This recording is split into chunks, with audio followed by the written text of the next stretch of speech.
हाँ जी, हमने कल पढ़ा था रासायनिक समीकरण को संतुलित करना और हमने रासायनिक समीकरणों को संतुलित किया था। आज हम पढ़ते हैं रासायनिक अभिक्रिया के प्रकार। रासायनिक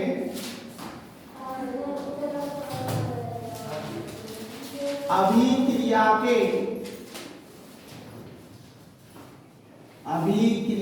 के प्रकार।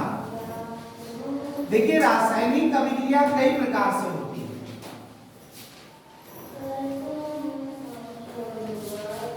टाइप्स ऑफ केमिकल रिएक्शंस, यानी कि रासायनिक अभिक्रिया के प्रकार जो होते हैं वो कई प्रकार से रासायनिक अभिक्रिया होती हैं। हम ये जानते हैं कि रासायनिक अभिक्रिया में अभिकारक के आबंध टूटते हैं और उत्पादों के नए आबंध बनते हैं। देखिए, तो रासायनिक अभिक्रिया के जो पहला प्रकार है उसमें आपकी संयोजन अभिक्रिया, संयोजन अभिक्रिया, संयोजन अभिक्रिया। अब संयोजन अभिक्रिया किसे कहते हैं? इसे एडिशन रिएक्शंस भी बोलते हैं, योगज अभिक्रिया। एडिशन रिएक्शंस यानी कि योगज अभिक्रिया, संयोजन अभिक्रिया क्या होती है? देखिए, जब दो या दो से अधिक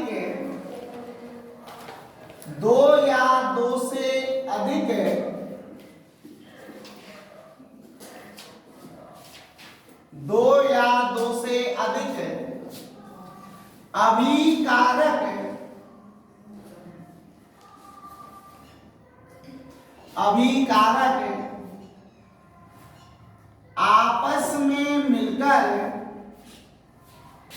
आपस में मिलकर एकल उत्पाद का निर्माण करते हैं, एकल उत्पाद का निर्माण करते हैं,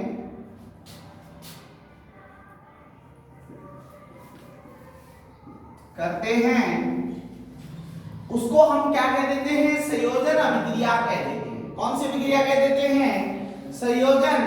तो आपको देखो, दो या दो से अधिक अभिकारक लेने हैं। जैसे मैं आपको उदाहरण के लिए बताता हूं, संयोजन अभिक्रिया का एक उदाहरण जो आप दे सकते हैं, इसे संयोजन अभिक्रिया का उदाहरण कहते हैं। जैसे आपने देखा होगा बिना बुझा हुआ चूना, कैल्शियम ऑक्साइड बिना बुझा हुआ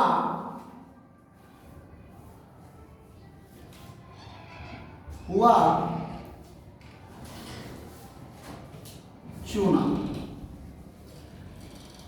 जिसको हम क्या कह देते हैं? Calcium oxide. और इसकी क्रिया जल से कराई जाती है।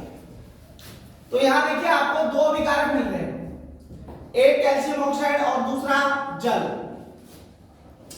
दूसरा है जल।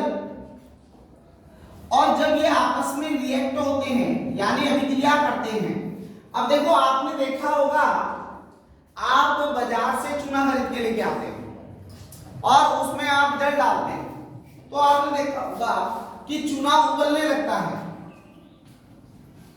चूने में से कुछ गैस बाहर आती है। एक गैस बाहर आती है तो चूने से जो गैस बाहर आती है कौन सी होती है? CO2 गैस होती है। कौन सी गैस होती है? CO2।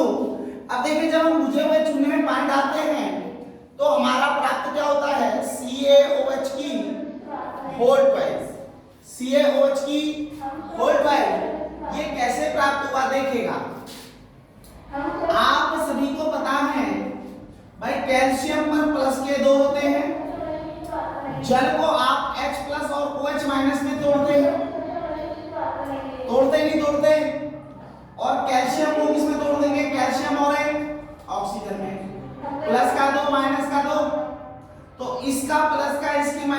साथ रिएक्ट करेगा। अब इसका प्लस का इसके माइनस के साथ रिएक्ट करेगा। तो आप देखते हैं जब हम क्रॉस मल्टीप्लिकेशन करते हैं, क्या करते हैं, क्रॉस मल्टी, हाँ जी, तो क्रॉस मल्टीप्लिकेशन में क्या होता है कि जो आपका ये 2 है वो इसके साथ आएगा और 1 इसके साथ आएगा, तो आप लिखेंगे CaOH की होल ट्वाइस। यस या नो? जब भी OH के नीचे संख्या लगाते हैं उसके पहले हम होल ब्रैकेट्स लगाते हैं, ठीक है। तो कहने का मतलब है यहां पर हमारा देखो, अब इसको संतुलित करिए, Ca का एक, H के 2, O के 2, एक ये है और एक ये है। तो यहां पर आपका आ गया बुझा हुआ चूना, बुझा हुआ चूना, बुझा हुआ चूना, जिसको हम कैल्शियम हाइड्रोक्साइड बोलते हैं। क्या बोलते हैं? कैल्शियम हाइड्रोक्साइड, कैल्शियम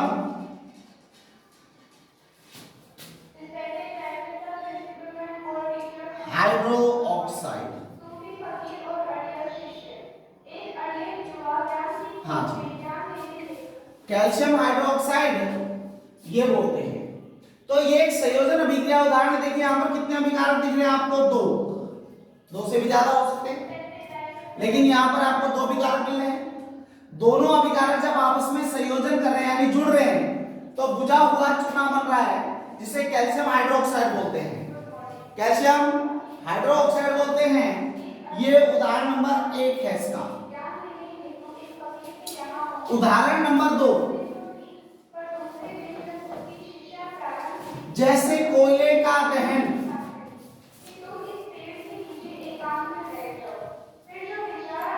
कोयले का दहन है, और कोयले का जो दहन है आपको पता है कोयले का मुख्य घटक कौन सा होता है? कार्बन। कोयले का मुख्य घटक क्या है? कार्बन। और कार्बन जब किससे क्रिया करता है? ऑक्सीजन से क्रिया करता है। हालांकि बेटे इससे डाई ऑक्सीजन पढ़ा जाता है। क्या पढ़ा जाता है? डाई ऑक्सीजन, क्योंकि 2 अणु हैं। कार्बन जब ऑक्सीजन के साथ सहयोग करता है, तो मैंने कहा था ये ऑक्सीजन जलने में सहायक गैस है, जलने में सहायक गैस है, तो ये कोयले के साथ क्रिया करती है। तो कोयले से क्रिया कर क्या बनाती है? CO2। क्या बनाती है? CO2। अर्थात आपका जो कार्बन है और ऑक्सीजन है,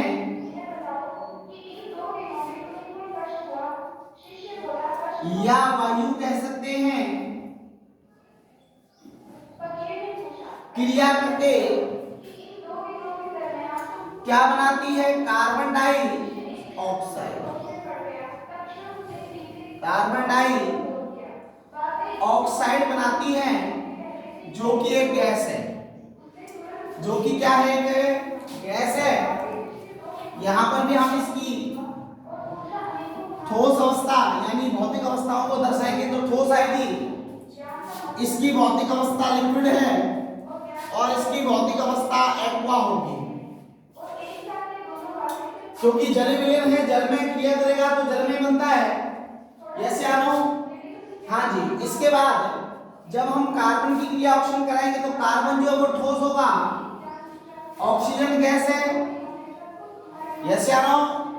और कार्बन डाइऑक्साइड भी क्या है? गैस है। तो ये हमारे संयोजन अभिक्रिया के 2 उदाहरण हो गए।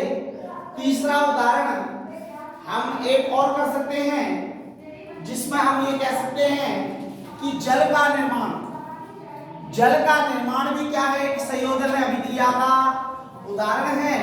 किसका निर्माण? जल का निर्माण। किसका उदाहरण है?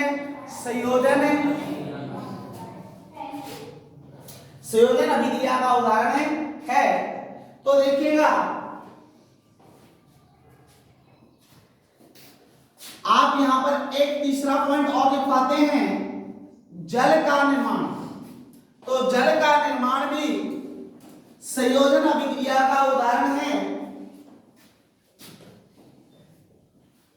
ये थर्ड पॉइंट है, जल का निर्माण।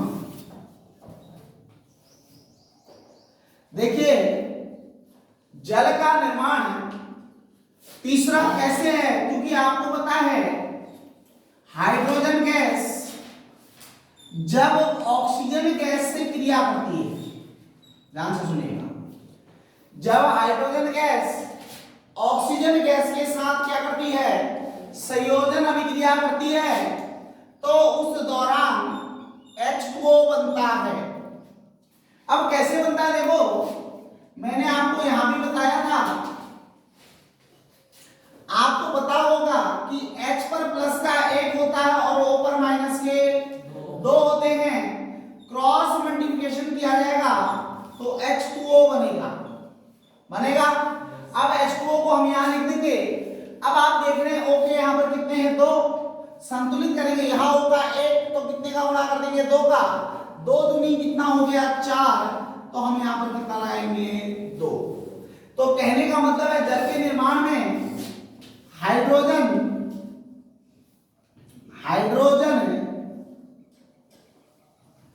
प्लस ऑक्सीजन प्लस ऑक्सीजन और यहां पर लिख देंगे जल। देखिए जल का निर्माण भी संयोजन अभिक्रिया के दौरान ही हो रहा है, इसके फलस्वरूप ही हो रहा है। कंप्लीट हुआ, आगे चलते हैं।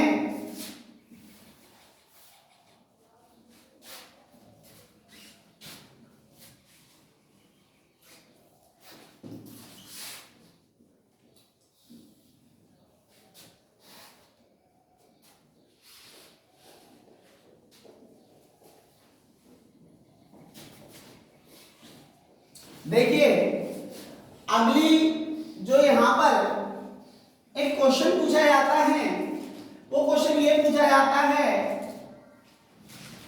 कि चूना करने के कुछ दिन बाद अगर हम किसी चूने को वॉश करें दीवार पर, तो हम देखते हैं कि दीवारों पर कुछ दिनों बाद चमक आती है। तो ऐसा क्यों है कि चूने को करते ही चमक क्यों नहीं आती, कई दिनों बाद चूना फिर चमकने लगता है, इसका क्या रीजन है? तो कई बार क्वेश्चन पूछा जाता है कि चूना करने के कुछ दिनों बाद दीवारों पर चमक उत्पन्न होती है, क्यों? चमक उत्पन्न होती है क्यों? देखिए आपने देखा होगा चूना कुछ दिनों बाद चमकता है, देखा है ना, वॉश करते हैं चूना तुरंत नहीं चमकता, 2 या 3 दिन बाद चमकता है। तो आप इसका आंसर ये बात जानते हैं कि जो चूना होता है वो वायुमंडल में कार्बन डाइऑक्साइड से, किससे? कार्बन डाइऑक्साइड से धीरे धीरे क्रिया करता है। चूना क्या करता है, वायुमंडल में उपस्थित कार्बन डाइऑक्साइड से धीरे धीरे क्रिया करता है और धीरे धीरे क्रिया कर वह एक पदार्थ या एक परत, पतली परत के रूप में कैल्शियम कार्बोनेट का निर्माण करता है। किसका निर्माण करता है? कैल्शियम कार्बोनेट का निर्माण करता है। तो हम लिखेंगे चूना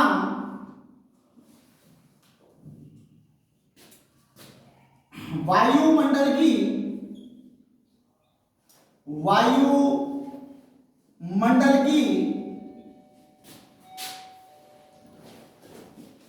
कार्बन डाइऑक्साइड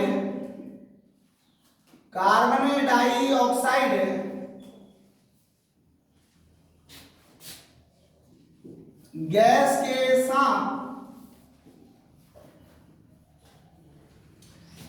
के साथ धीमी गति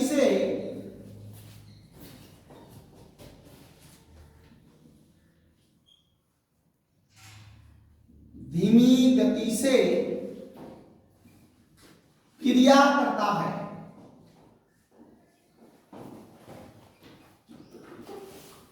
करता है। जिसके दौरान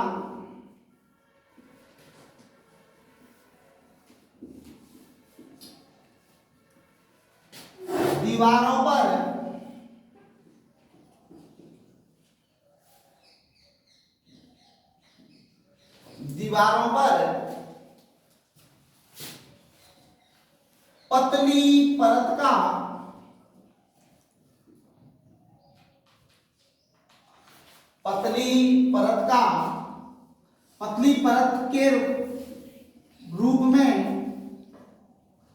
पतली परत के रूप में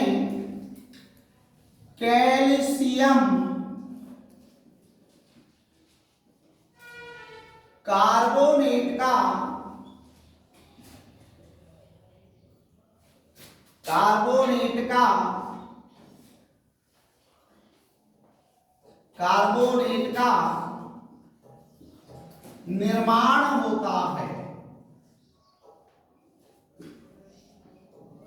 निर्माण होता है जिसके कारण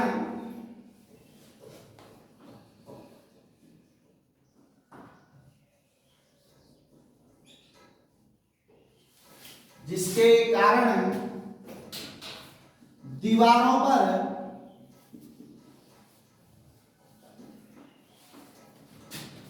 चमक उत्पन्न होती है।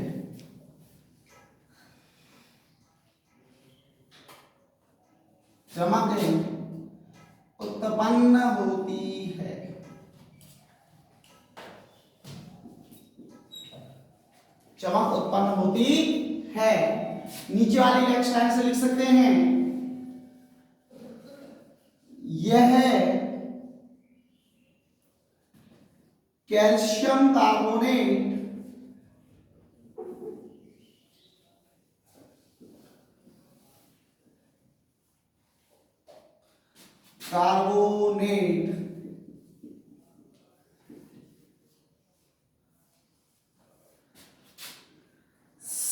संगमरमर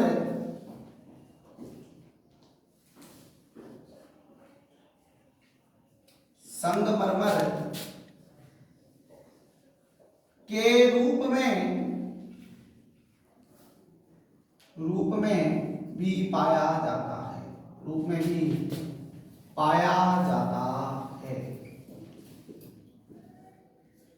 पाया जाता है। अर्थात यह कैल्शियम जो कार्बोनेट होता है, यह हटा देना, कैल्शियम कार्बोनेट संगमरमर के रूप में भी पाया जाता है। अर्थात अगर आपसे पूछे संगमरमर का क्या सूत्र है, तो संगमरमर का आपसे फॉर्मूला पूछे, संगमरमर का रासायनिक नाम पूछे, तो संगमरमर का रासायनिक नाम क्या होता है? कैल्शियम है कार्बोनेट। अगर आपसे पूछे भाई संगमरमर का सूत्र बताइए या संगमरमर का रासायनिक नाम बताइए, तो क्या लिखेंगे? Calcium carbonate. एक बार पढ़ लेंगे, चुना वायुमंडल की कार्बन डाइऑक्साइड गैस के साथ धीमी गति से क्रिया करता है, जिसके दौरान दीवारों पर पतली परत के रूप में कैल्शियम कार्बोनेट का निर्माण होता है, जिसके कारण दीवारों पर चमक उत्पन्न होती है। कैल्शियम कार्बोनेट संगमरमर के रूप में भी पाया जाता है। तो देखिए ये आपके सामने चूना है, चूना करने के कुछ दिनों बाद दीवारों पर चमक उत्पन्न होती है, ये आपको पता चल गया। यस या नो?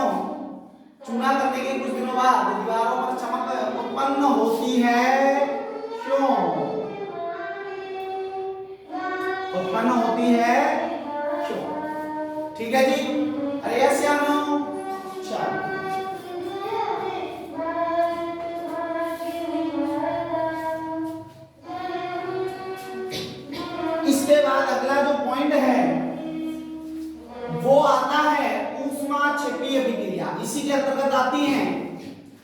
अगर एक अभिक्रिया हमसे पूछ ली जाती कि भाई ऊष्मा क्षेपी अभिक्रिया किसे कहते हैं, ऊष्मा क्षेपी अभिक्रिया,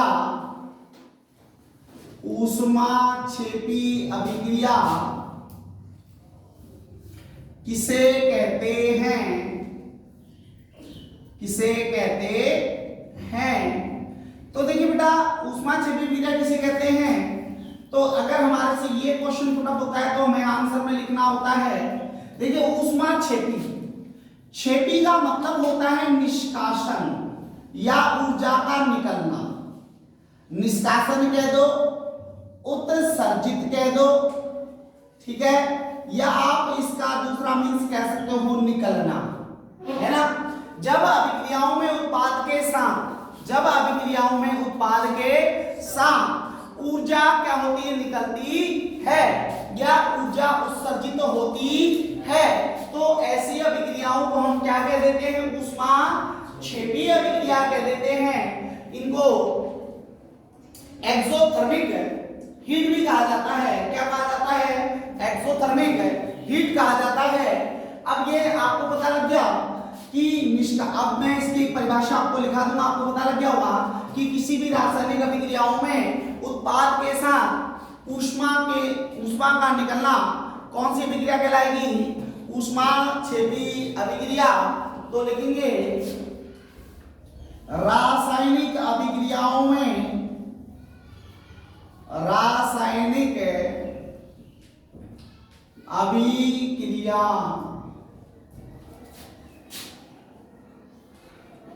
के दौरान,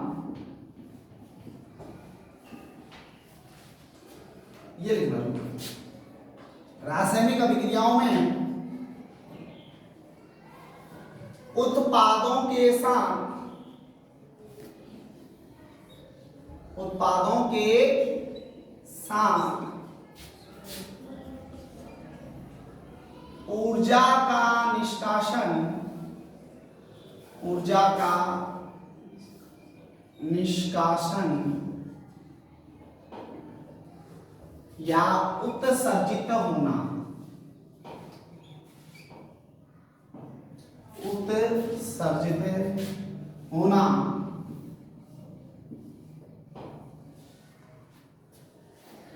उत्सर्जित होने की प्रक्रिया, होने की प्रक्रिया ऊष्मा क्षेपी अभिक्रिया कहलाती है। ऊष्मा क्षेपी अभिक्रिया कहलाती है।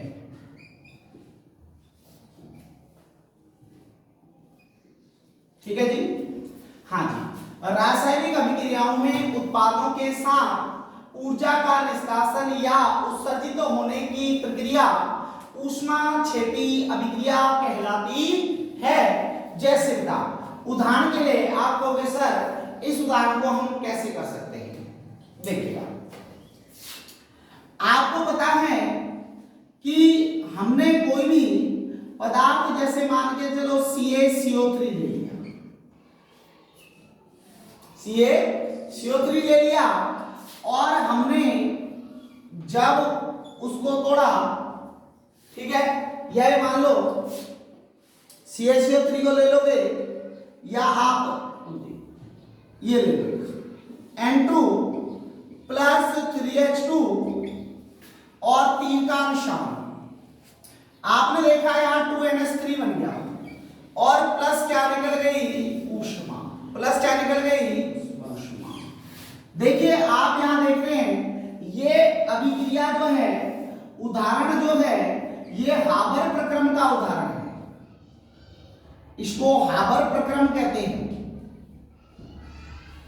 ये हाबर प्रक्रम का उदाहरण है। इसमें नाइट्रोजन गैस किसके साथ क्रिया कर रही है, बताओ जरा, हाइड्रोजन गैस के साथ, और अमोनिया बन रही है और अमोनिया की संख्या निकल रही है ऊष्मा। अगर उत्पादों के साथ ऊष्मा निकलती है तो उत्पादों के साथ योग दिखाई देता है। क्या दिखाई देता है, योग, और योग ये बताता है कि उत्पादों के साथ क्या निकल रही है, ऊष्मा। ये आपका पहला उदाहरण है।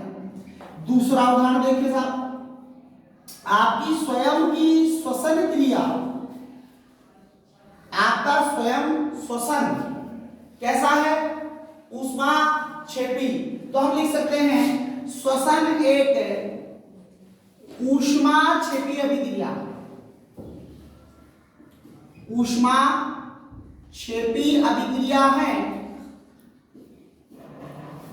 अभिक्रिया है, ठीक है। दूसरा अगर हम तीसरा लिखना चाहें तो प्राकृतिक गैसों का दहन। जो हमारे प्राकृतिक गैसें होती, जितनी भी प्राकृतिक गैस होती है, याद रखना, जितनी भी प्राकृतिक गैस होती है उनमें कार्बन होता है। क्या होता है, कार्बन, अर्थात वायु की उपस्थिति में वह कार्बन डाइऑक्साइड और जल देती है। कंप्लीट। तो यानी प्राकृतिक गैस जलकर CO2 देती है। क्या देती है, CO2। और याद रखना, जहां CO2 होगी वहां ऊष्मा होगी। आपने देखा होगा आपके घरों में, आपके कमरों की अपेक्षा आपके किचन का तापमान ज्यादा होता है। अब किचन का तापमान क्यों ज्यादा होता है, क्योंकि वहां भोजन बनता है, और भोजन किससे बनता है, ऊष्मा से। और ऊष्मा से अब आपको पता है भोजन बनता है तो उसमें पदार्थ जलता है, और जलता है तो कौन सी गैस निकलती है, CO2। तो CO2 के कारण आपकी जो किचन वगैरह है उसका तापमान बढ़े जाता है। अब यही चीज है कि जो प्राकृतिक गैसें हैं, प्राकृतिक गैसों के दहन, प्राकृतिक गैसों का दहन है, ये भी एक ऊष्माक्षेपी अभिक्रिया उदाहरण। जैसे प्राकृतिक गैस कौन सी होती है, मीथेन। कौन सी होती है, मीथेन। हालांकि कोई सी मान सकते हो, है ना। कंप्लीट। तो आपको पता लग गया कि मीथेन जब ऑक्सीजन, आपको पता वायु की उपस्थिति में जलने में सहायक है। अब जब ये आपस में क्रिया करेंगे, मैंने आपसे क्या कहा था, CO2 गैस निकलेगी और जल निकलेगा। देखिए जब भी प्राकृतिक गैस वायु की उपस्थिति में चलती है तो सदैव CO2 गैस और क्या निकलती है, H2O, जल का निर्माण होता है। तो यहाँ पर आपका क्या बन गया, CO2, और यहाँ पर आपका बन गया H2O। तो कहने का मतलब है ये प्राकृतिक गैस है, ये भी गैस है, ठीक है, ये भी गैस है, और यहाँ पर ये भी गैस है। अर्थात ये वाष्प के फॉर्म में रहेगी। किसके फॉर्म में रहेगी, वाष्प के फॉर्म में, अर्थात जलवाष्प के रूप में यहाँ पर क्या होता है, जल का निर्माण होता है। कंप्लीट हुआ। तो ये आपके सामने मैंने 3 उदाहरण ऊष्माक्षेपी अभिक्रिया के लिख दिए जिनमें ऊष्माएं प्रकट होती हैं। क्योंकि CO2 गैस निकल रही है तो CO2 गैस के साथ साथ ऊष्मा भी निकलेगी। याद रखना, अगर आपके उत्पाद में CO2 गैस है, आपके उत्पाद में कौन सी गैस है, CO2, तो समझ लेना कि वह ऊष्मा का निष्कासन करेगी, अर्थात वहां ऑटोमेटिक वो वस्तु गर्म हो जाएगी, क्योंकि CO2 गैस के कारण वातावरण गर्म होता है। कंप्लीट, ठीक है जी।